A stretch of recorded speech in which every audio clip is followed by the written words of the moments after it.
তুমি যেরকম লেন্স পরে সাজো, আমিও না কোথাও গেলে যখন পসিবল হয় আমিও লেন্স পরি, মানে তোমাকে দেখে আমি শিখেছি এগুলো। মানে ভাবে হয়তো মাখন লাগাচ্ছি, কিন্তু আমার কি বলবো কানেক্টেড ফিল করি আমি ছোটবেলা থেকে। কপাল আমি ওকে না কপাল বলতাম,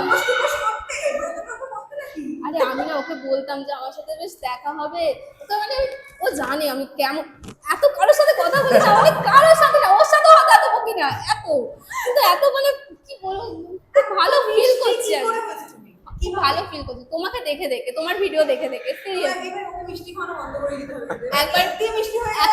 একবার শোনো, এত কষ্ট পেয়েছিলাম একবার কলকাতাতে, তোমরা দুজনে একটা ইভেন্ট রেখেছিলে, প্রথম মনে হয় ইভেন্ট, ও দা বং ফ্রেন্ডসের, হ্যাঁ তুই যা মনে করাচ্ছি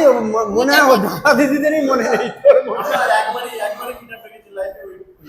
একটা মিটআপ রেখেছিলে, তখন আমি মানে অনেকে বাড়ি থেকে একা একা বেরোতে দিত না মা, আর এত যে কেন আমি যেতে পারলাম না, ভিডিওগুলো ছেড়েছিল যখন এত কষ্ট হচ্ছিল যে প্লিজ মানে একটু বড় হলে আমি চলে যেতাম, এরকম আর কেউ ছিল না যে আমাকে নিয়ে যাবে, আর আমার মা ওরা তো দেখে না ভিডিও অত, তো এখন ভিডিও মানে এখন বোঝে, তখন তো অত বুঝতো না, বললেও বুঝতো না, তো খুব কষ্ট পেয়েছিলাম সেই এত বছর পরে, এত বছর পর বুঝতে পারছো কতটা মানে। আরে ও তোমার ওই যে চিটচ্যাট না সানডে চ্যাটার বক্স কি যা বলতো সব মনে আছে, ছোটবেলা যা বলতো সব মনে আছে। ছোট ছিল